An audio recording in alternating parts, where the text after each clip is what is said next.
আসসালামু আলাইকুম। আশা করি সবাই ভালো আছেন। আলহামদুলিল্লাহ, আল্লাহর অশেষ রহমত আমরা আপনাদের দোয়া ভালো আছি। যে যেখান থেকে আমার ভিডিওটি দেখছেন, ছোট হলে আদর, স্নেহ, ভালোবাসা, আর বড় হলে আমার সালাম। আমি আপনাদের মাঝে নতুন একটি ভিডিও নিয়ে হাজির হলাম। আমার ভিডিওটি কি সম্পূর্ণ ভিডিও জুড়ে আমার সঙ্গে থাকুন, দেখতে থাকুন।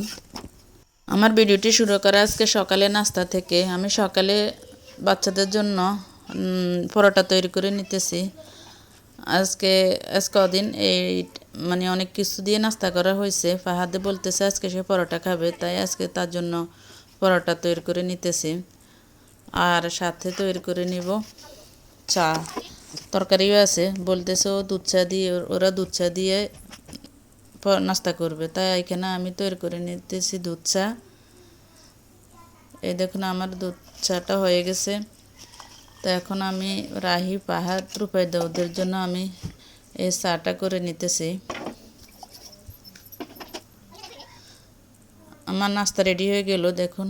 আর এর সাথে আছে আগের মোরগ আলু দিয়ে রান্না করছে, ওখানে তরকারি আছে, তো নিয়ে নিচ্ছি ওদের জন্য। কিন্তু ওরা এগুলো দিয়ে খায় না, খাবে না, আমি খাবো ওটা দিয়ে, আর তারা খাবে চা দিয়ে। তো আমি আমার ছেলে মেয়ে তিনজনকে এখন নাস্তা খাওয়াই দিতেছি দেখুন। রাহি তো তরকারি দিয়ে পরোটা খায় না, বা রুটিও খায় না, ও চা দিয়ে খায় বেশিরভাগ।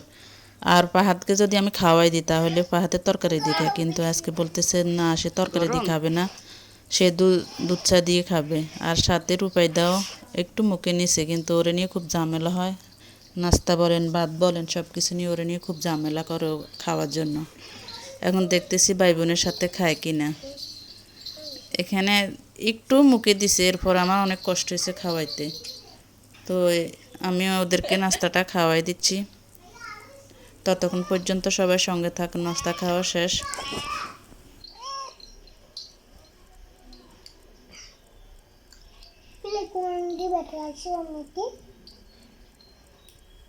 বলতে পারো না? হ্যাঁ, ভাইয়া ভাইয়া সাবো, তোমার বাবা সাবো।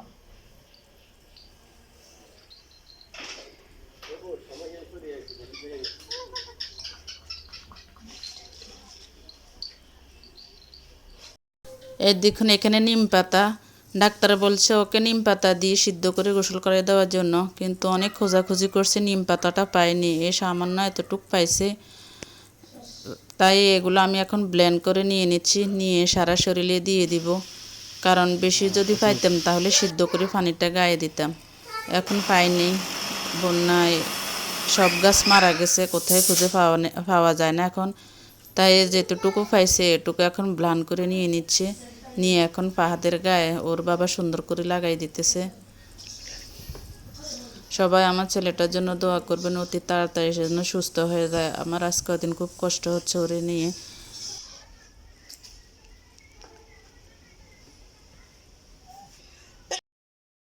মানে হাফেজি শেষ করার জন্য একদিন বাকি ছিল মাত্র, কিন্তু এই মুহূর্তে ওর গায়ে পক্সটা উঠে গেছে, উঠে যায়। এখন পড়াটাও পিছিয়েছে, কষ্টও পাইতেছে।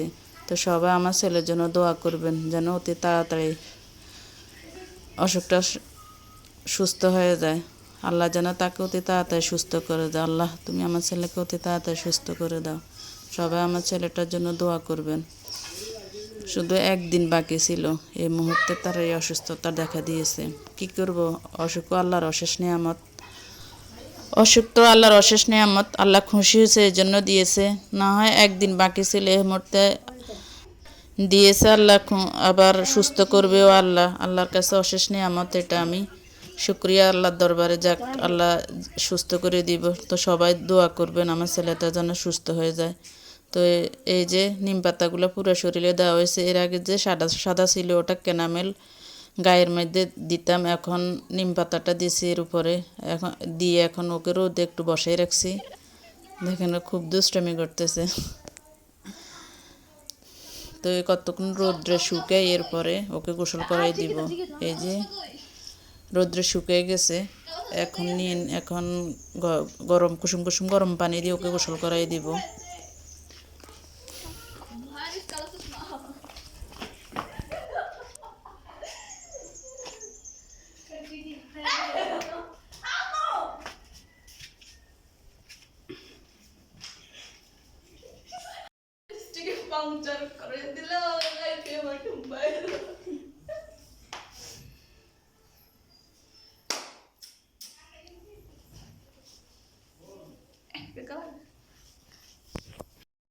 গা গোসল দেওয়া শেষ, এখন ওকে ভাত খাওয়াই দিতেছি। ওর জন্য করলা ভাজি করছি, আর আমাদের ডাউল রান্না করছি সিম দিয়ে আলু দিয়ে, মাছ চচ্চড়ি আছে, এগুলো পরে দিব যদি খায়। কিন্তু ওর তো অনেক কিছু বাছি খাওয়াইতেছি, দেখি আল্লাহ তাড়াতাড়ি সুস্থ করে দিয়ে কিনা। তো এই আমার ভিডিওর কোনো অংশ যদি আপনাদের থেকে একটু ভালো লাগে, অবশ্যই লাইক কমেন্ট শেয়ার সাবস্ক্রাইব করে পাশে থাকবেন। আর ভালোবাসা দিয়ে যাবেন। আমার ছেলের জন্য দোয়া করবেন। আজকের মতো এখানে আল্লাহ হাফেজ, আসসালামু আলাইকুম।